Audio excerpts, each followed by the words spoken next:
दोस्तों, पूरी दुनिया भर में वेस्ट मटेरियल से एनर्जी बनाने के ऊपर आज के समय विचार हो रहा है। लेकिन आज से कुछ समय पहले डेनमार्क की राजधानी कोपेनहेगन के अंदर इस तरह का एक प्रोजेक्ट बनाकर तैयार किया जा चुका है, जो आने वाले समय में वेस्ट मैनेजमेंट का सबसे बड़ा एग्जाम्पल बनकर उभरा है। जी हाँ, ये है शहर में मौजूद सबसे आधुनिक और यूनिक पहाड़ के आकार में बनाया गया कोपेन हिल। ये एक तरह का वेस्ट टू एनर्जी प्लांट है, जिसे इंजीनियरिंग का एक मार्वल कहा जाता है। आपने वैसे तो पूरी दुनिया भर में कई बड़े बड़े हैरत अंगेज प्रोजेक्ट को देखा होगा, लेकिन कोपेन हिल कई मायनों में इन सभी से काफी आगे है। और ऐसा हम क्यों कह रहे हैं, ये आपको ये वीडियो देखने के बाद अच्छी तरीके से समझ में आ जाएगा। आज हम आपको इंजीनियरिंग के ऐसे नमूने के बारे में बताने जा रहे हैं, जिसे देखने के बाद आपको एक बात तो जरूर समझ में आ जाएगी कि इंसान चाहे तो अपने आइडियाज के दम पर दुनिया बदल सकता है। तो आइए फिर शुरू करते हैं आज की इस वीडियो को।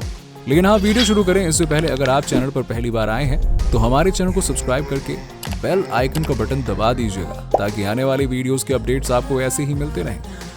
दोस्तों, अर्बन सस्टेनेबिलिटी को बेहतर बनाने के लिए कोपेन हिल जैसे प्रोजेक्ट आज काफी बड़ा महत्व रखते हैं। इसे साल 2011 में बनाना शुरू किया गया था और तकरीबन 8 सालों के बाद यानी कि 2019 के अक्टूबर महीने में इसे ऑफिशियली ओपन कर दिया गया था। आज के समय सिटी में पैदा होने वाले हर तरीके के वेस्ट मटेरियल से एनर्जी को बनाया जा रहा है, जो कि एक क्लीन एनर्जी के रूप में इस्तेमाल में लाई जाती है। कोपेनहेगन एक ऐसी सिटी है जो कि क्लीन एनर्जी के मामले में हर संभव प्रयास कर रही है। इनका लक्ष्य है कि आने वाले 2025 के साल तक ये सिटी पूरी तरीके से कार्बन न्यूट्रल सिटी बन जाए। ये इनका एक सपना है, जिसे वो आज के समय में पूरा करने के लिए जी जान से लगे हुए हैं। और कोपेन हिल उनके इस एम्बिशन का एक जीता जाता एग्जाम्पल है। जहां आज के समय भारत का लक्ष्य 2075 तक कार्बन न्यूट्रल देश बनने का है, तो वहीं कोपेनहेगन जैसे छोटे से शहर आज अपने इस कार्बन न्यूट्रल के लक्ष्य से बिल्कुल चंद कदमों की दूरी पे खड़े हैं। साल 2020 में इस प्लांट को factories and warehouses category के अंदर पावरफुल चॉइस का अवार्ड दिया गया था। इसके अलावा architecture plus photography and video की कैटेगरी में जूरी और पॉपुलर चॉइस अवार्ड से इसे नवाजा गया था। ये पूरा का पूरा प्लांट सिटी में मौजूद एमेगर आइलैंड पर स्थित है, जो कि चारों तरफ से इंडस्ट्रियल एरिया से घिरा हुआ है। तो जाहिर सी बात है कि इन सभी इंडस्ट्रीज से दुनिया भर का वेस्ट मटेरियल निकलता होगा, और इन सभी वेस्ट मटेरियल को हैंडल करने के लिए इस सिटी में इतने बड़े प्रोजेक्ट्स का निर्माण किया गया था। दोस्तों, जिस जगह पर इस प्लांट को बनाया गया है, उसके बिल्कुल बगल में ही 50 साल पुराना एक और एनर्जी प्लांट मौजूद है, जिसका नाम है एमेगर रिसोर्स सेंटर। लेकिन इस नए बनाए गए कोपेन हिल को लेटेस्ट टेक्नोलॉजी की मदद से बिल्ड किया गया है। वेस्ट ट्रीटमेंट का किस तरह से इस्तेमाल करके इसे एनर्जी में कन्वर्ट किया जा सके, इसके लिए आधुनिक उपकरणों का इस्तेमाल किया गया है। कोपेन हिल का आर्किटेक्चर डिजाइन ही कुछ इस तरह का है, जिसकी वजह से ये ना सिर्फ सिटी के लोग बल्कि बाकी देशों के लोगों के लिए भी एक आकर्षण का केंद्र है। इसे बनाया गया है एक डेनमार्क की आर्किटेक्चर फर्म के द्वारा, जिसका नाम है बीजार्के इंगल्स ग्रुप। ये इन्हीं का विजन था, जिसकी बदौलत आज के समय ये पूरी की पूरी बिल्डिंग इतनी फ्यूचरिस्टिक और अनकन्वेंशनल लगती है। कोपेन हिल 41,000 मीटर स्क्वायर के एरिया में बनाया गया एक वेस्ट टू एनर्जी प्लांट है, जिसके साथ अर्बन रिक्रिएशन सेंटर और एनवायरमेंट एजुकेशन हब को भी बनाया गया है। दोस्तों, आमतौर पर अगर हम इस तरह के प्लांट को देखते हैं तो इसे नॉर्मली पब्लिक के इस्तेमाल के लिए नहीं बनाया जाता। ज्यादातर यहाँ पर सिर्फ काम करने वाले लोग ही नजर आते हैं। लेकिन जब बात हम कोपेन हिल की करते हैं, तो इसे एक तरह से पब्लिक गैदरिंग के लिए बनाया गया है। इसका पूरा का पूरा स्ट्रक्चर ही कुछ उस तरह से है, जिसे देखने के बाद आपको लगेगा कि वाह, ये तो कोई एनर्जी प्लांट है। अब आप इसके स्ट्रक्चर को जरा ध्यान से देखिए। दिखने में ये एक तरह का पहाड़ लगेगा, लेकिन ये पहाड़ इंसानों के द्वारा बनाया गया है, जो इस पूरी की पूरी सिटी का सबसे हाईएस्ट पॉइंट माना जाता है। इस वेस्ट एनर्जी प्लांट के कॉम्प्लेक्स के अंदर कई तरह के स्पोर्ट्स भी खेले जाते हैं। हैरान मत होइए, ये सारी चीजें यहाँ पे होती हैं, जैसे कि गोटिंग, रेसिंग, स्कीइंग, हाइकिंग और रॉक क्लाइंबिंग जैसे एडवेंचरस स्पोर्ट्स को यहाँ पर खेला जा सकता है। अब आप जरा खुद ही सोचकर बताइए कि आपने कभी इस तरह का कोई अजूबा देखा है, जहाँ एक साथ इतनी सारी एक्टिविटीज हो रही हो।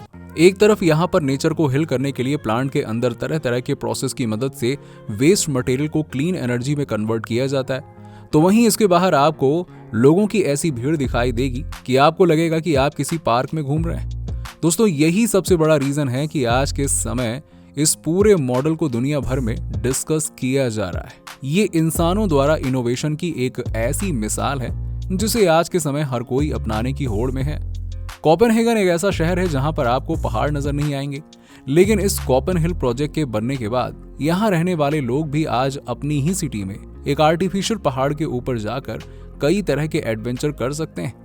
यहाँ पर आप जो एक बड़ा सा स्लोप देख रहे हैं ना, इसके नीचे बड़े बड़े टरबाइंस लगाए गए हैं जो सालाना 4,40,000 टन के वेस्ट मटेरियल को क्लीन एनर्जी में कन्वर्ट करते हुए इलेक्ट्रिसिटी पैदा करते हैं, जिसकी मदद से इस सिटी में रह रहे लगभग 15 लाख घरों तक बिजली पहुंचती है। इसका रूफटॉप स्काई स्लोप इस पूरे प्लांट का सबसे बड़ा आकर्षण का केंद्र है, जो साल के 365 दिन लोगों के लिए खुला रहता है।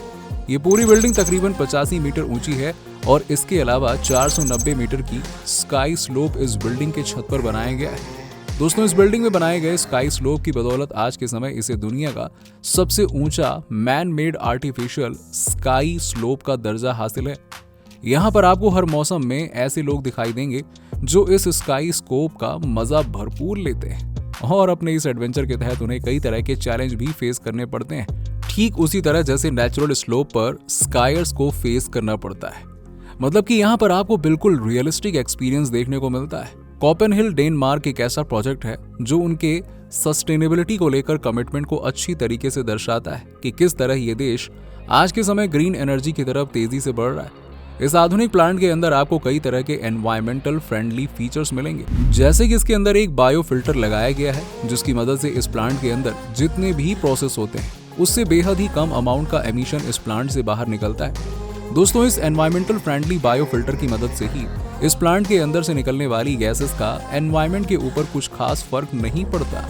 आमतौर पर आपने जितनी भी फैक्ट्रियां देखी होंगी उनके अंदर से हार्मफुल गैसेस निकला करती हैं जो कि एनवायरमेंट पर अच्छा खासा प्रभाव डालती हैं, लेकिन कोपेनहिल के केस में ऐसा बिल्कुल भी नहीं है। इस प्लांट के अंदर वेस्ट मटेरियल की मदद से जितनी भी हीट प्रोड्यूस की जाती है उसका इस्तेमाल सिटी में रह रहे लोगों के लिए किया जाता है और उन्हें ठंडी के मौसम में हीट सप्लाई करी जाती है।